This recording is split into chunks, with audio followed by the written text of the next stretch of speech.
Bonjour, c'est Thomas, bienvenue sur Tribulation Photographique. Aujourd'hui, je voulais vous parler d'impression et de son importance dans le cheminement du photographe.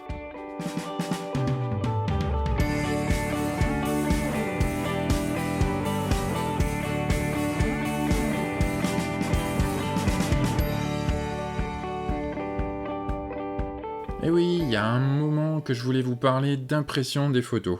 C'est vraiment quelque chose qui est très très important pour moi et je tenais vraiment à y dédier quelques épisodes du podcast à cet effet-là, le fait vraiment d'imprimer ces photos et de ne pas forcément tout garder sur des disques durs. Si j'avais un conseil, ça serait vraiment de ne pas accumuler les photos sur les disques durs et d'en imprimer de temps en temps quelques-unes. C'est vraiment une sauvegarde de plus quelque part. En effet, j'ai pas encore détaillé trop le cheminement de la sauvegarde, vraiment de nos photos. C'est vraiment quelque chose qui est très précieux et auquel il faut porter vraiment toute son attention.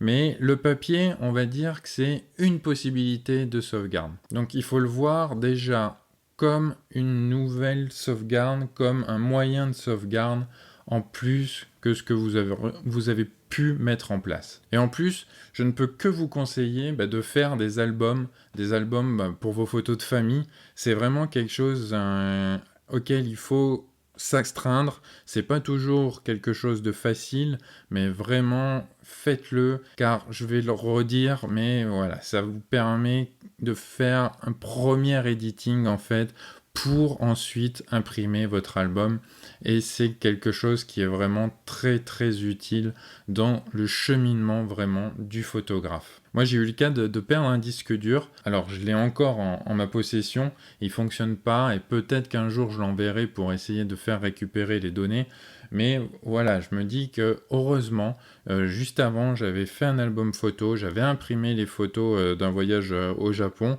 et finalement aujourd'hui, voilà, comme d'habitude, j'avais pas sauvegardé sur un deuxième support, et voilà, le papier, l'album photo sur le Japon, c'est les seules photos que j'ai pu garder aujourd'hui. Alors il faut aussi prendre bien conscience, si vous avez jamais fait, les photos, en fait, il y en a qui se révèlent que sur le papier. C'est vraiment quelque chose qui est assez surprenant, mais rien ne vaut le papier et votre écran, eh bien, il est très flatteur et il rend pas vraiment forcément compte de toute la photo. Quand on l'imprime sur le papier, c'est vraiment un réel plus et c'est également une manière que la photo prenne vie. Alors j'aime beaucoup le côté dématérialisé de la photo numérique, ça simplifie énormément le partage et la découverte de nouveaux auteurs, mais voir ces photos sur papier, ça a quand même un tout autre rendu. J'ai souvenir d'avoir fait imprimer une photo d'une voiture américaine que j'avais faite aux États-Unis à Tucson. Et en fait, quand je l'ai imprimé en très grand format, c'était du A3+ ou du A2, je me souviens plus exactement. Et bien en fait, quand j'ai observé la photo, j'ai revu plein de petits détails qui m'avaient échappé en fait sur l'écran. Et c'était vraiment, c'est là où j'ai vraiment pris conscience, eh bien que la photo, elle existait, elle avait pris une autre dimension sur le papier. Le rendu que j'ai obtenu une fois le papier tenu entre les mains, c'était vraiment absolument fantastique. Alors en plus de tirer ces photos comme ça, peut-être en grand format, vous n'êtes pas obligé de faire des grands formats, mais déjà faire ce qu'on appelle des tirages de lecture, des petits tirages, c'est vraiment très important, surtout si vous travaillez un petit peu en mode projet, en mode série. Je vous invite, si vous ne l'avez pas déjà fait, d'écouter le podcast que j'avais fait avec Thomas Amoudi, où on parle un petit peu de ce projet, de cette méthode de travail. Mais voilà, les tirages de lecture, dans ce cas précis, il est vraiment très très utile, car c'est beaucoup beaucoup plus facile de faire un tri avec du papier. Alors, c'est des petits tirages, du 10-15, 13-18, faites des petits tirages, pas la peine d'aller jusqu'au A4, et que vous allez pouvoir étaler sur une table ou par terre. Et ensuite, on va pouvoir manipuler ces tirages de manière vraiment très simple, de changer un petit peu le sens de la série, mettre une photo avant l'autre. Voilà, ça va être quelque chose qui va être très très simple sur le papier, qui va être beaucoup plus compliqué. Alors même si je suis un fervent adepte de Lightroom, mais sur le mode gris, voilà, vous êtes limité à votre écran. On va pas forcément se rendre compte vraiment de toute l'importance d'une photo par rapport à une autre, et c'est quand même plus compliqué de les manipuler sur l'ordinateur. Alors que si vous les étalez par terre, sur un bureau, vous les accrochez au mur, c'est aussi une solution, les accrocher au mur, et puis voilà, de passer régulièrement devant pour essayer de faire dire ce que vous avez envie de dire. C'est vraiment aussi une solution, et ça, rien ne pourra remplacer le fait d'avoir fait imprimer quelques photos ainsi. Et enfin, pour moi, le tirage d'une photo, ça fait partie du process de création.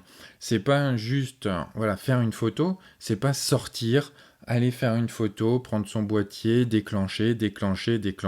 Ensuite, on va décharger les photos. Il va falloir faire un tri, un editing pour voilà, sélectionner. C'est quelque chose qui est très important. J'y reviendrai dans différents épisodes aussi, parce que je pense que c'est vraiment quelque chose qui permet d'aller plus loin en photographie. Une fois qu'on a bien saisi ce principe d'editing et de montrer son travail, ensuite, ça va être de tirer le papier sur la photo, mais en fait, on va également choisir comment tirer sa photo, sur quel papier, la taille du tirage. On peut voir des petits tirages, des grands tirages.